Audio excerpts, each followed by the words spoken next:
നമസ്കാരം. പ്രധാന വാർത്തകൾ.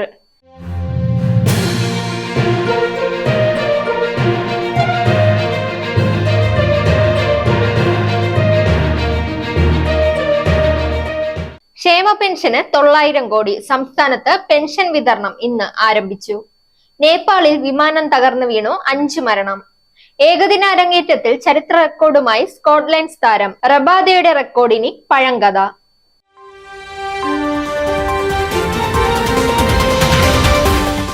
വാർത്തകൾ വിശദമായി. സംസ്ഥാനത്ത് ക്ഷേമ പെൻഷൻ വിതരണം ആരംഭിച്ചു. 1 ഗഡുവാണ് വിതരണം ചെയ്യുന്നത്. ഇതിനായി ധനവകുപ്പ് 900 കോടി രൂപ അനുവദിച്ചിരുന്നു. 1600 രൂപ വീതമാണ് ഗുണഭോക്താക്കൾക്ക് പെൻഷൻ ലഭിക്കുക. ബാങ്ക് അക്കൗണ്ടുകളിൽ പെൻഷൻ ലഭിക്കുന്നവർക്ക് ആ രീതിയിലും വീട്ടിൽ പെൻഷൻ ലഭിക്കുന്നവർക്ക് സഹകരണ സംഘം ജീവനക്കാർ വഴിയും എത്തിക്കും.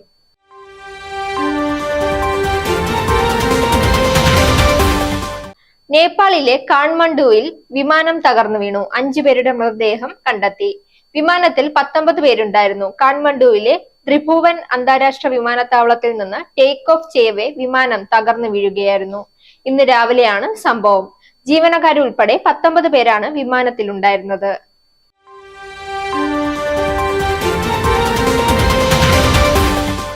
ഇനി കായിക വാർത്ത.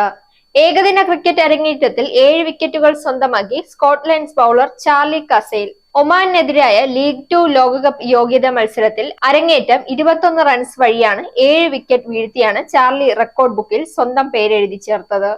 വാർത്തകൾ അവസാനിക്കുന്നു. നേരിന്റെ വാർത്തകൾ നിങ്ങളുടെ വിരൽത്തുമ്പിലെത്താനായി സാക് ന്യൂസ് ചാനൽ സബ്സ്ക്രൈബ് ചെയ്തും ഷെയർ ചെയ്തും ഒരു ശരിയായ മാധ്യമ നിലപാടിന് നിൽക്കാൻ ഞങ്ങൾ നിങ്ങളെ ക്ഷണിക്കുന്നു.